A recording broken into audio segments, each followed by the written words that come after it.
Hello and welcome to the Neurodivergence and Mental Health Podcast. My name is Sally Nilsson and I'm a psychotherapist, published author, public speaker and mum. I discovered my autism and ADHD aged 56 in March 2021, and having rewritten my life story, I'm on a quest to advocate for neurodivergent community. I hope you enjoy listening to my incredible guests sharing their experiences of autism, ADHD, dyslexia, dyspraxia, dyscalculia, Tourette's and OCD. We talk about growing up, education, work and personal stories, and how mental health has played its part in shaping lives. Our conversations cover spectrums, traits, challenges, acceptance and successes. So sit back, relax and find out what it means to feel, think and be different in a neurotypical world. So, hello. I'm very happy to have Amy Richards on the podcast today. Hello, Amy. Hello. How lovely to be here. Thank you very much. And I'd love to just be able to sort of tell people how I know Amy. And back in January, when I'd read Divergent Mind, fantastic book, can't tell you who it's by, and I discovered that there was definitely something going on, and I was neurodivergent in one way or another. I was trying to get as much information as I possibly could about what it was all about. So I went on Spotify and looked at podcasts, and you came up, and I just listened to everyone. And I've listened, I just found out before this, I've listened to 43 podcasts. How incredible is that? Please just tell me a little bit. Please introduce yourself very quickly and tell me a little bit about Squarepeg and how come you've amazingly managed to do 43 podcasts so far. Yeah, I'm Amy Richards and I am self-employed and I live in Cardiff in the UK. I'm 43, well nearly 43 in August, which is very soon. I'm not sure when this is coming out, so I may already be 43. And I was diagnosed autistic about 5 years ago in 2016. So I started the podcast last October and I can't believe it's 43 episodes either. That's absolutely crazy, isn't it? When I started it, I just didn't have any kind of preconceived idea about what it would be like. I didn't think it would even be successful at all or do anything at all. And somehow I ended up recording 3 whole seasons already. Oh, and it's so easy to listen to. You sound lovely. Apart from anything else, you're just very easy to listen to, and your guests come from all over the world now, and their stories. You know, every single podcast has got something you can take away and be very, very useful, and some are really poignant to the point of tears, which isn't difficult for me. And I just hope you keep doing them. So thank you very much for that. And I mean, it's amazing. And so it was, you said 5 years ago that you discovered you are autistic. It was actually a lot longer ago than that. So 5 years ago, I had my diagnosis letter in my hand. That was June 2016. But I actually I can't tell you exactly what year, but it would have been something like 2004. So quite a way before. And what happened there? So I was a teacher for about 12 years. So I started teaching. I did my teacher training in 2002, 2003. So 2003, I started teaching full time. And the school that I started off at had the autistic, or Asperger's as it was, the Asperger's unit for the county in our school. So we had a lot of these kids. So they're in mainstream school, but they had a unit and they were obviously withdrawn from lessons for certain part of their timetables. Yeah. And so because they were in our lessons, all the staff had to have training. So one day I went along for my inset day training and it was on Asperger's. And I'm sitting there listening to this and they put this big list of traits up on the whiteboard. And I'm reading through this list of traits and I just sort of read through them all and just thought, hang on, this all sounds really, really familiar. And I knew nothing about the only thing I knew about autism before that was watching the film Rain Man. Yeah. How many people say that? Yes. So that was my sum total of my knowledge up until that point, that's what autism was. And what was it like? Because, just to sort of add and sort of share as well, it was so hard. I had 2 psychologists and reams of questionnaires, and they didn't pick up the autism, and they said very, very high markers for ADHD. And I came away and I'd done so much research on autism. I thought, are you sure? And then it was you actually that recommended, I think, Sarah Hendricks. And I watched her video on YouTube, and I managed to book the assessment, and I really, really like her. I identify with so many things with her. And so she did the assessment for me and did pick up autism. But she said that if I was to take meds for ADHD, my ADHD would come down and my autism would come up. But I know now, after a long time, I know that I'm autistic. I keep seeing autism in me. And I had my first official recognized meltdown the other day as an autistic person. So how was your, the questions might sort of go back to front a little bit, but because we're on this, how was it for you about the run up to assessment and diagnosis, especially about your mental health? Because I had imposter syndrome and am I a fake, and what happens if I'm not? I mean, they're such big emotions. I mean, I think since that kind of first realization, I say way back in whenever it was 2004, I kind of honestly hid from it for a long time because I didn't see myself in it, even though I recognized myself in the traits, because things were different then. We didn't have the knowledge we have now. It wasn't as mainstream. And it just terrified me. So I just buried it for years. And then eventually I'd keep coming out and having a little bit of research and then kind of burying my head again for a bit. And I'd taken online tests. So I kind of knew from that there was a strong likelihood that this was me and that I would end up being diagnosed at some point. And then eventually what led to me actually deciding to go for the assessment in the end was just a major period of burnout. This would have been sort of 2014.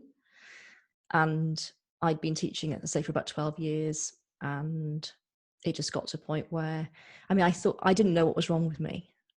Yeah. And I went to the doctor, and the doctor diagnosed me with depression and anxiety. And I might have been depressed. It's really hard for me to work that one out because looking back now, all I see is the burnout. Yes. So if I was depressed, then that's what had caused it. But I think it was more likely that I wasn't actually depressed. Because I remember thinking at the time, I was offered antidepressants and I refused them. And I've got nothing against people taking medication that's going to help them. And that, they've really helped people.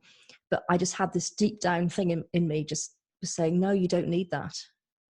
Really strong, like inner voice just saying, no, you don't need that. What I needed was to get to the bottom of what the actual problem was.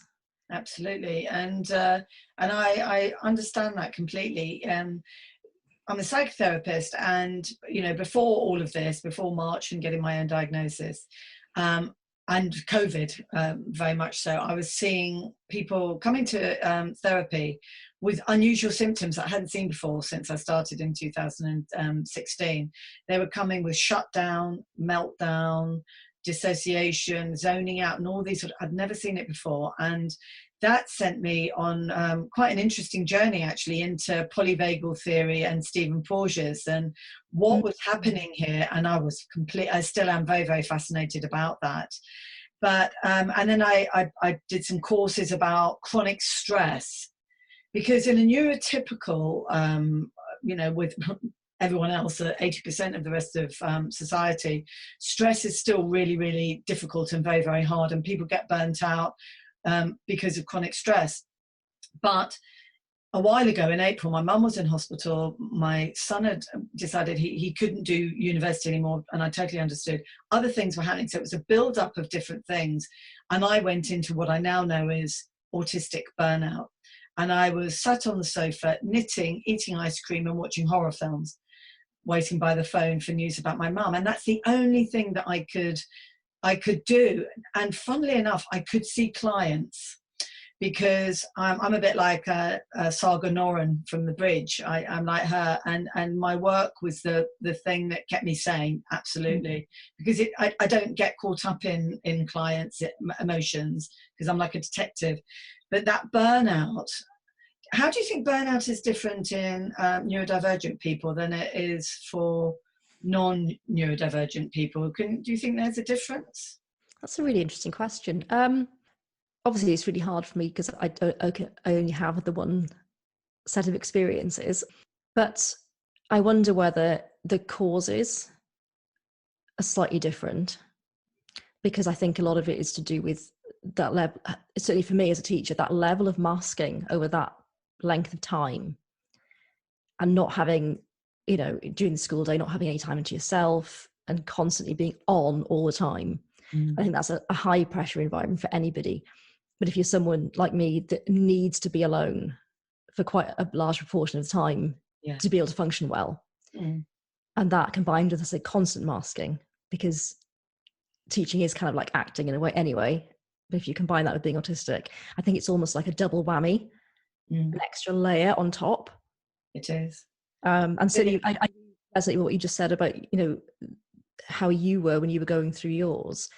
Is that exactly the same? I was sitting on the sofa. I think I just watched Judge Judy back to back with my cat for about Judge Judy for about 3 or 4 months. Yeah, which is something I would never normally do. That's not me. And I was completely incapable of moving off that sofa. But interesting what you just said about being able to do your client work. Obviously, I wasn't working. I was off on the sick. But even during that point, I think I probably spent maybe 2 weeks at that level. And then gradually, even throughout that, even though I was still in it, I was able to do certain things. So I remember I was doing a bit of a course online. Yeah. The little tiny things I could do. So it was almost like a little spark of something underneath it all. But mostly it was just this state of, not being able to do anything. You're just completely stuck. And I have been talking to quite a few people about this, and we all say exactly the same thing, and we have a bit of a laugh about it in a way.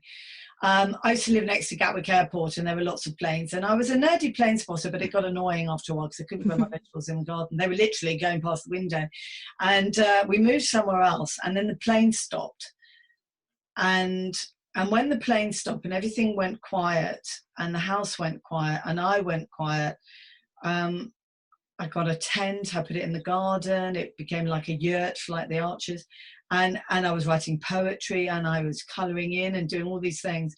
And the summer of 2020 I will always remember as one of my favourite summers ever. And with that other side of it that felt so terrible and really emotional and upset for everyone that was suffering. But I have met other people who have said, I felt safe and quiet and it was amazing. What do you think about that time last year? Yeah, I've had this conversation with a couple of people lately, actually. It's really interesting because obviously, it was a horrendous time. And I think actually my mental health did take a bit of a battering, if I'm honest, last year. And I don't think I realised that at the time. I think it was more afterwards that kind of fallout became apparent. What I will say is it was two sides of it for me. Firstly, so many people were obviously, missing the fact they couldn't see people. Yeah. One of the worst aspects for me was that my wife, who I love dearly, literally couldn't go into work because they closed the building for the duration of the big lockdown. Yeah. So consequently, I went from spending all my days here on my own until she comes home from work to suddenly being 24/7 in the same house with another person. And for me, it doesn't matter who that person is. I just can't. And I found that incredibly stressful. I bet you did, because that's change. It's change. Well, it was change, but also just from the point of view of just not being on my own at any point, even though, she might be in a different room. I'm still working, but that never having any space or time to myself. And I desperately need that to function. So what happened with your emotional well-being? Can you remember some particular things? Were you getting irritable? Were you getting upset or anxious or stressed? How was it affecting you? Just knowing that she was there as well. I think it was just more of just this sense of being very constrained, and as if the house just wasn't big enough to hold us. And we got on so well. Yes, that's not what it's about. It's Yeah. about literally this physical and emotional need that I have just to have some, what I call decompression time. Yeah, definitely. And when you don't have that, I Mm. find that very, very difficult. I mean, I'd go out once a week to do the shop on my own, but of course that's not really on your own because there are people there too. Yeah. Can you go walking in nature and sort of go around where you live? Can you just go off for a walk for an hour? Yes, a little bit. So yeah, I did, go for a run and things occasionally, but for a run. Now that's very impressive. but yeah, so that was difficult, and it was, I think, difficult as well because that feels isolating because it's an experience that's not shared by, well, certainly not by many neurotypical people. Yes. So I remember telling somebody else about this, sort of going back last year, and they couldn't understand. They were really confused by this. Mm. But of course, now having spoken to so many more autistic people who many of whom, not all of whom, but many of whom understand that completely. I think that is part of the battle sometimes, isn't it? It's just not having that sense of shared experience. So that it actually compounds it somehow if you feel isolated because your experience doesn't seem to be mirroring that of other people around you. Completely right. It is lonely, but there's comfort in the loneliness in some ways. I mean, I've got a bit of a double whammy because I'm autistic and ADHD. And there's a really funny thing, a really sort of funny trait with ADHD. I'm finding out on TikTok, which is amazing for ADHDers, I have to say. And it's this thing called body doubling. And sometimes I need somebody in the house, but nowhere near me. They just need to be in the house just for me to be able to get tasks done. But it's not tasks to do with my business. It's just to do things like the washing up and the dishes. If I've got somebody else there, I'm quite good at doing that. But then my autism side is saying, please go away. Just leave me on my own. I like being on my own, so you kind of have a bit of a double whammy. Can we whiz back to a few years ago, not many, I'm sure. How was it for you, in primary, middle and secondary school and then going into university? Because you didn't know, but what was it like for you? What sort of little girl were you? Oh, I was the people-pleasing, very, very quiet, to the point of not speaking child. That was me, pretty much all the way through school, really. My memory actually goes back really far, and I can remember sort of, back to my first day at nursery school and just sitting alone on a chair because I just had no interest in the other children. I think for the whole of that first year, they were just on the periphery of my vision. They were just as if they weren't really a part of my world. And that did change as I got older and I formed friendships and things. But I always kind of felt that outsiderness somehow. That's an amazing memory to have. That you remember that, and I'm going back to my little school, and I loved my school from 7 to 11. It was wonderful, best years ever. Was going into the Lions enclosure off going into secondary school, but for me, I think I was a goody two shoes, although I was precocious. But at age 14, I became a rebel, and I changed completely. And it was dark eyeshadow, pink lipstick, satin pencil skirts, high shoes, and a terrible attitude. And so how was it for you?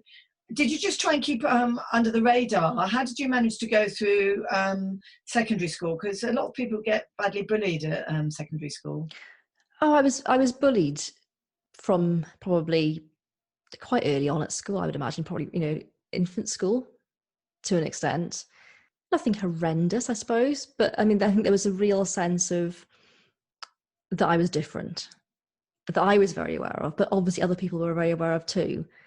And I probably didn't do myself many favors in that it was probably quite obvious that I wasn't that interested in other people as a kid. And I was quite self-sufficient and quite happy reading my book in a corner. And I didn't really, if people left me alone, I would have been quite happy. But of course, other kids didn't like that. So would not leave me alone. Did you have any friends, like one yes, friend? Yes, yeah. I mean, I think probably I was quite a serial friendship person. So I'd always have like one friend. Yes. One friend at a time. Yeah. But I always had friends through school. Usually, say very close friends, like one or maybe two at a time. and then a slightly bigger group then when I was in high school. How did you negotiate college? Because, I mean, I've got big gaps in memory, which is not very fantastic when you're just writing your autobiography, but I'll get around it somehow. But, how did you manage in college? Did it get any easier in college? Or? So, this is where my real problems started, I suppose.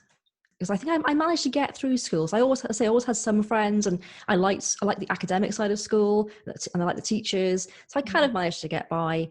And then when I went to university, I was so young actually, because I literally my birthday's in August, so I just turned 18. So when I went in sort of the beginning of October, and I wasn't ready at all, and I was somehow I managed to convince myself somehow that it was a good idea to go as far away as possible. I think I was trying to put that side of the person I was at school behind me, thinking I could just become this new person if I went away to university. Yeah. But of course, it doesn't work like that. You take yourself with you when you go. And I did make friends at university, but I couldn't cope with so many things. And looking back now with the knowledge I now have, I can see, poor executive functioning. I wasn't able to organise my time properly, having been in A-levels at school. Yes. Teachers. I'd never been in sixth form college, so I had no idea about managing my workload or my schedule or anything. Right. Yeah. So that was really challenging, and the social side of it was just really, really difficult for me. Suddenly I made friends, but suddenly being in this environment where there were no boundaries, there was no home to go back to. I was in a halls of residence, so it was almost like your social life is in your house. And everybody's going in all the different rooms. I mean, I didn't go to university, but I went out with a chap who went to university. So I was amongst it. And I mean, I'm just looking, I remember just looking at all these people doing life, doing university, doing socializing, in and out of each other's rooms and everything else. And I was just aghast. I mean, how can you do that? It just was too busy and too big. And I didn't get it at all. I mean, I definitely felt an alien in that environment. Yeah. What happened? What happened at university? Did you manage, or?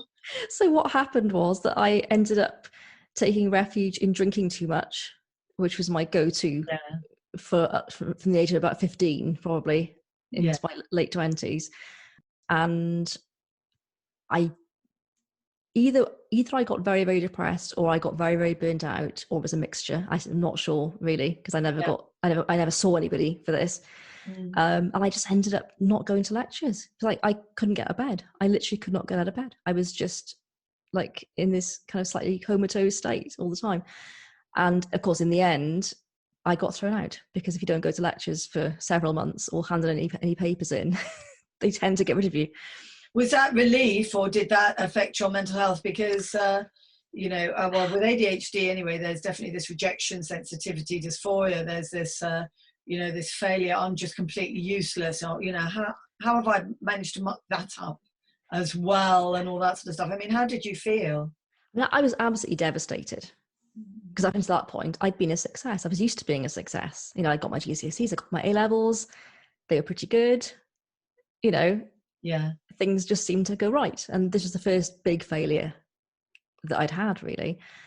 But what happened was, I think it sort of somehow tipped me out of that mental state that I was in, and galvanized me, because I was so afraid to tell my parents about what had happened that I decided I needed a plan before I told them. So I managed to get a place at my local university in the next few weeks after I went home. Well done. Yeah. And I was able to present it as a fait accompli, like, I know. I love a bit of that. Actually. I'm moving universities. This is a good thing. I'm coming home. Yeah, that's I like that a lot. So that was good. So you went to the second university, and was that better, being nearer home, knowing that you could sort of? Yeah, I almost got kicked out a second time. Oh gosh. Yes. So it's looking back, it was a real struggle, and I'm so proud of myself for sticking at it and actually managing to pull myself out twice. Yes. My second first year, I obviously had to repeat the year because I completely failed it in the new university. So I was living at home at this point because I had no money. Yeah. Having obviously had one failed year. So I'm living at home. I've got no money, so I'm working 2 jobs just to buy books and be able to have some sort of social life.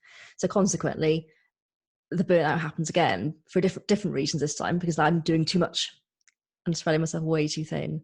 But I managed, this time I learned my lesson, and I went and saw the dean before it all went to hell, and basically was able to say, this is the situation. I'm really behind in all these subjects and these essays. What can I do? And they were like, okay, well, if you write 5 essays in 5 days and pass them all, you can stay.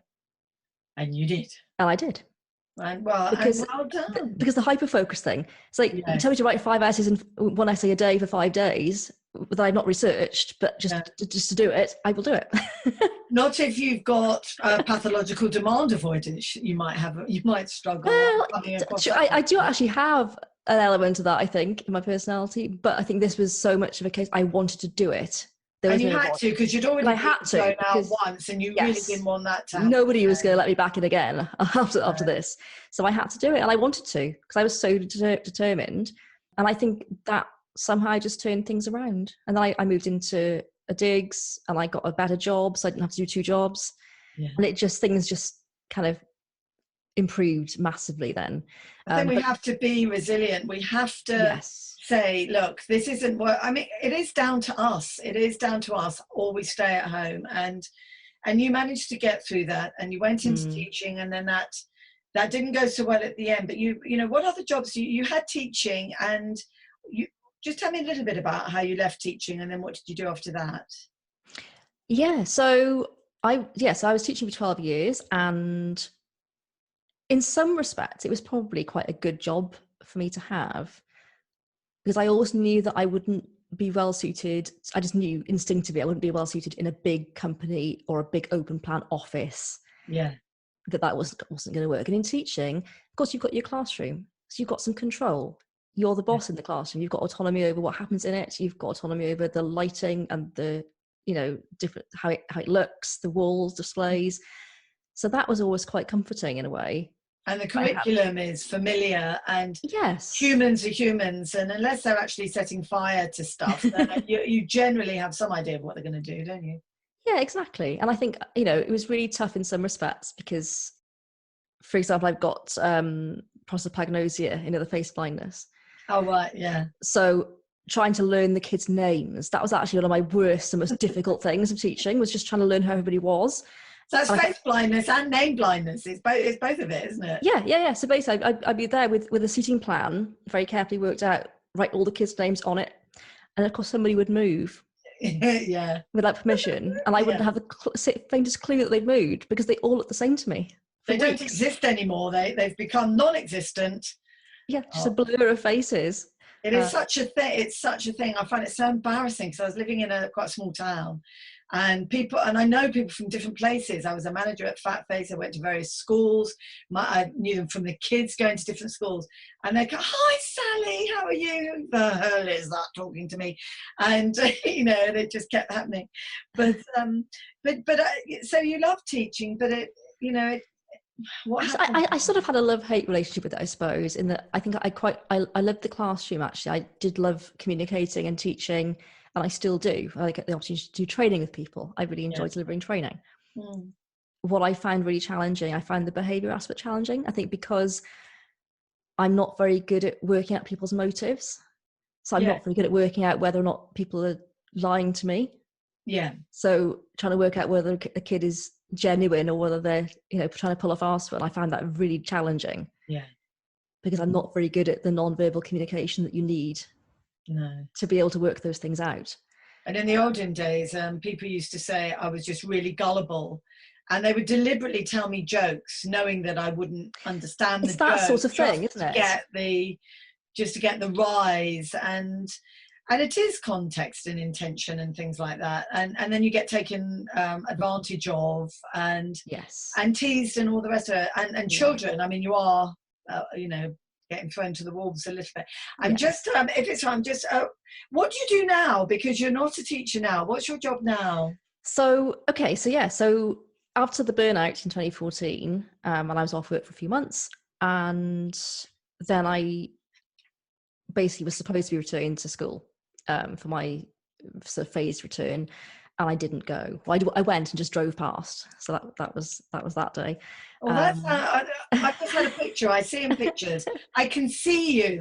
You're in a play. You're in a drama, and there's Amy in her car driving towards, looking at the school, and then just driving off. I'm with you. Yeah. So that was it. I slowed down. Thought, I'm like, no, I'm not going to go in. Just kept on going. Ended up in a car park somewhere. Phoned the wife and said, yeah, I think I'm not going to go back to work. And she just said, that's a really good idea. Oh, yes. So yes, I that was it. I quit. I handed my resignation the next day, and then I had about 4 months worth of money in the bank. So I just decided to do a few little projects, work out what it was I wanted to do. And I've ended up basically, I started off as a virtual assistant. Yes. Doing people's admin. And then I kind of morphed into doing more kind of online business stuff with people. So on like email marketing, websites, sales pages, that kind of thing. And basically working with a lot of coaches now. So I work with a lot of business and life coaches on the kind of techie back end of their business. And also doing some copy editing and stuff as well, which I absolutely love. And that is, I mean, it's varied, it's interesting. Does it pay the bills? That's the thing.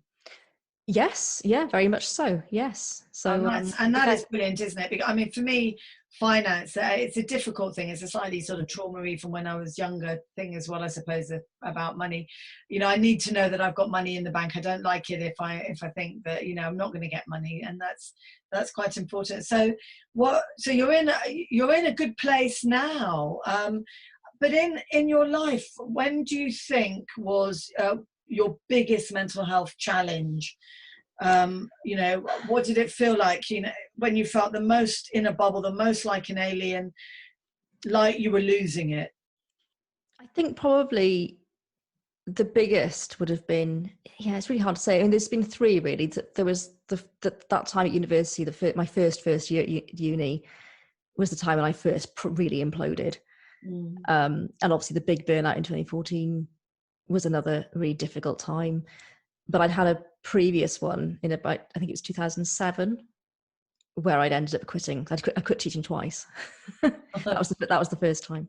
So I've got that cycle that so many people have described to me this year, that cycle of burnout. You can do it for a few years or a few months or however long a period of time you do it. Yeah. And then it all comes crashing down and you have to quit or change what you're doing. And then you end up then starting again. You feel fine. It's all great. The energy's back. And then the cycle happens again. But it can also, if there's ADHD in the mix, it can be boredom. And boredom is kryptonite for ADHD. And that's probably why I had 20 jobs. Because, but the stress that's with it, the stress of being boredom hurts. That sent me to the bottle. I now know that's what it was. It wasn't trauma and all these terrible things. I drank alcohol because I was bored, and I needed to drink to oblivion to just get rid of the day of boredom and things like that. I think that's partly why what you said just now about, you know, the variety of what I do now is why I've managed to do it for 6 years, because I love it, but also it's really varied. I could be making a website for somebody one day, and the next time doing email marketing or doing some copy editing, designing something. There's constantly different things coming up, different problems to solve. That's brilliant. And Ned Halliwell, who wrote ADHD 2.0, he said, you know, a lot of people with ADHD anyway, which I have, is you have ideas that come out like popcorn. And I did an assessment, a working assessment, a bit like a psychometric test, and it said that exact thing, that I'm very ideas and very innovative. And what happens with me is I have all these ideas, but I don't want to go with them. I'm not an industrial person. So I want to go in, say, show me the problem, show me what you want to do, and I'll come up with all these ideas and solutions. And I say, that there you are, have that, I'm off.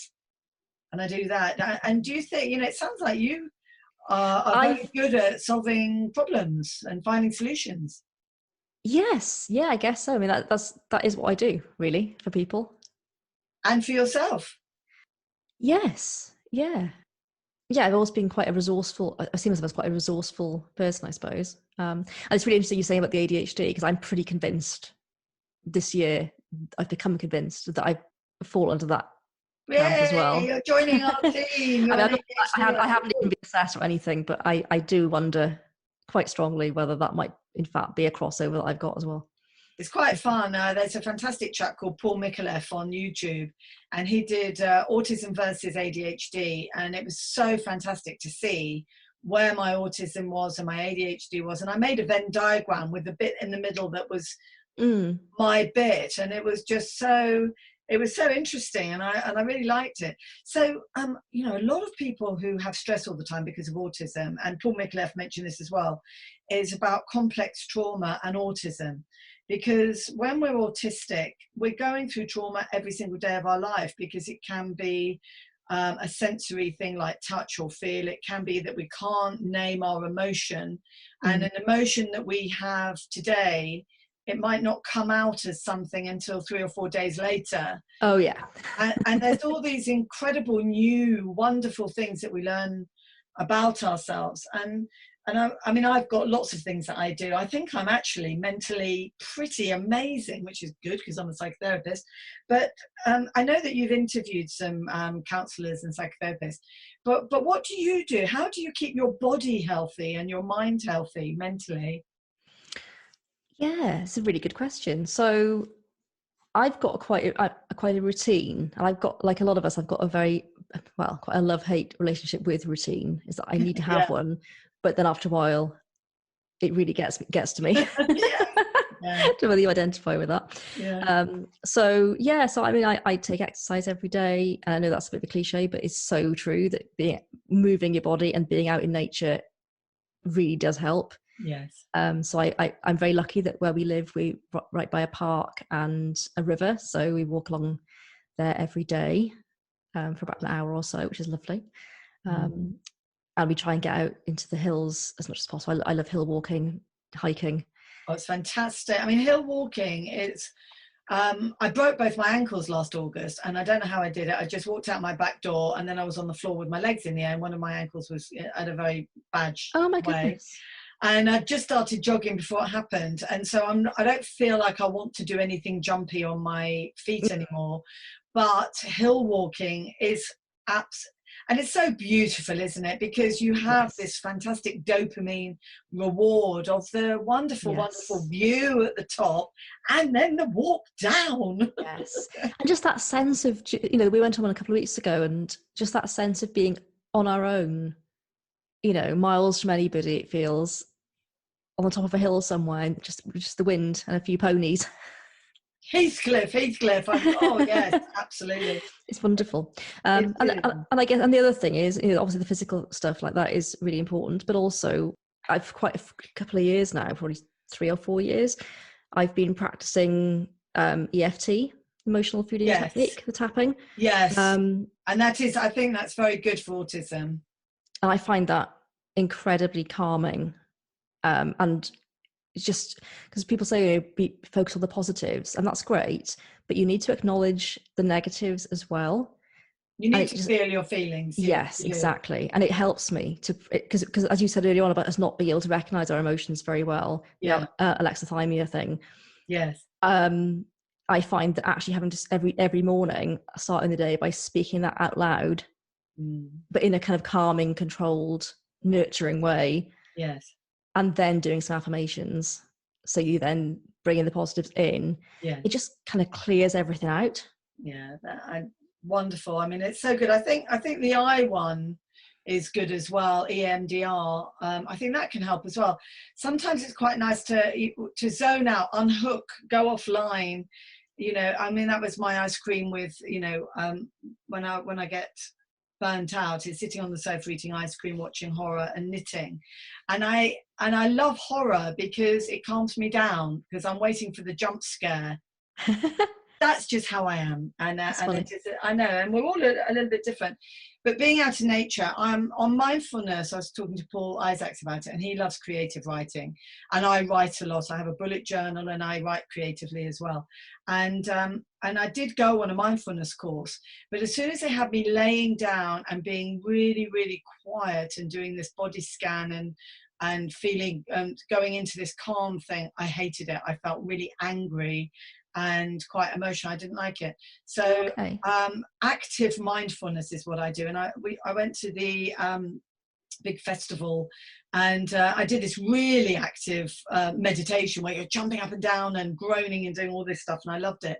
But I go out and I go cloud watching, and I look at nature, and I'm such a nature person and a climate person anyway, and I want to get down to the seaside and swim in the sea. You know, it's kind of all about it's all about that, really. I love it. So it was very interesting what you said about masking. Do you still mask when you think, yeah, I think I'm going to stick my mask on today and just be this person, or are you maskless nowadays? I'm not sure what it's like to be maskless, really. I mean, I think the only place that honestly, realistically happens entirely is when I'm on my own or with my wife. I'm not entirely sure how to not mask outside the house, because I think it goes deeper. It's because people think about masking, I think, as something you put on purposefully in order to do a certain thing. And sometimes that's true, but often I think it's a much more underlying thing than that. And when you've done it since you were a tiny child, it becomes part of your personality when you're out in the world. And I don't quite understand how to break that down and still be a person who goes about in the world and doesn't cause a lot of trouble. It's really interesting you say that. My husband, who's got no idea at all about anything, but gave me some really good advice, and it was difficult. I was having difficulties because my parents were moving house and they didn't want to go, and I love my dad. He's no longer with us, but I love my dad very much, but it was a difficult relationship with my dad. And with rejection sensitivity dysphoria, you can throw loads and loads of stuff at me and I'm okay. But if it's to do with very close people to, especially like my dad, and he would say something, it would be really difficult. So my husband said to me, look, when you go and see your mum and dad, just go in there like you're a carer and, oh yes, I know, and everything, and agree with everything they say, and just do that and come out. And then when you're in the car, you can have every expletive, shout your head off, do exactly what you do, and then get on with your life. And I thought, for goodness sake, I'm a psychotherapist, I'm supposed to be giving this sort of information. And it just made a lot of sense. And I think sometimes you can just say, right, this is this person who's likely to wind me up, but I'm not going to let them do that. So I'll put my metaphorical suit of armor, and mine is this wonderful sort of light purple shimmering thing, so that the arrows are what they're going to say to me, and they can ping them as much to me as they like. And then I'll deal with it later. I'll just deal with it later, and I'll just get through it. But the masking, when you drop the mask, because I've only just dropped my mask, it's quite tired, it's quite exhausting. I mean, I'd like to ask you something. It's not in this bit, but it's about this sort of thing. It's about friends. When you come out, and when I came out, I did it straight away. I went through this really big imposter syndrome and fake thing before I was diagnosed autistic, but because I wanted to know for sure whether I was or not, and then I would deal with it. But when I found out I was autistic, I straight away wanted to tell Facebook, and I wanted to put it on my counselling directory and offer and change, become niche, and become a neurodivergent psychotherapist helping neurodivergent people. And that's what I wanted to do. But I suppose I was a bit surprised in a way with my friends, because when I posted it, it came back as a little bit of, oh, we love you just the way you are. And, you're just mad Sally. And when we love you just the way you are. And I was just thinking, oh, for goodness sake, if you only knew what I've gone through in my life, the depression, the anxiety, because of having to mask and having to be somebody different. And I think it will change who my friends are along the way. I mean, that sort of comment, it just feels so dismissive and invalidating, doesn't it, I think? Because I think it's not necessarily people's fault. It's because they don't understand or know about autism, and they see it as perhaps see it as a negative thing. And so they think they're being nice and kind by saying, "Oh, but you're still the same person. Oh, but you're absolutely fine. You're broken, but." Whereas what you're feeling, what we're feeling is, well, no, this is completely realigned everything about myself in terms of how I feel about myself. Yeah. and all my experiences is a massive big deal. So to have someone say that sort of comment, it just feels, totally dismissive and as if they're not hearing. So somebody said to me last week, actually, because I told them for the first time, and I said, in March I got, it might be my tone of voice or something, I don't know what it was, but it was on the phone, and I said, in March I got a diagnosis of I'm autistic with ADHD, and the person said, oh, you poor thing, oh dear, oh poor love, and I kind of laughed and I said, do you know, it's the best news I've ever heard in my life. Yeah. I'm not poor thing at all. It isn't poor thing at all. But, you know, the people I've been talking to on the podcast, you know, we're advocates. We want change. We want for there to be change. And for me, I don't think it's going to be the policyholders and the government and those sort of people who are going to do it. It's people like you and I and lots of people who are autistic and are dyslexic and do have Tourette's and are those people. We're going to do it from within. And I quite like the idea of us chatting amongst ourselves, not, you know, leaving people out, perish the thought, you know, chatting amongst ourselves and sharing our resources and doing these podcasts. And then the other people who don't know about it and want to be educated will see what we're doing and they'll say, oh, I actually want to go over to that group. They look like they're having lots of fun and they're having a really deep, meaningful conversation. I wonder what they're saying. What do you think? Well, that would be lovely, wouldn't it? If that was the case. Please let that happen. Yeah, it would be lovely. I think you're right. I think that change is going to happen from us, isn't it? And from, you know, people like us being visible and also having positions in organisations where we can make some change. I hope so. And I have a question for you I'd love to ask you. I was on LinkedIn is very good actually for neurodivergency, and I've met a lot of very interesting people. And there are some organizations that are doing really, really good work, even some of the big guys like Google and IBM and Amazon and Microsoft, JP Morgan and others. They are putting in place a lot of initiatives to try and, you know, accommodate but do things properly, you know, take action to help neurodivergent people.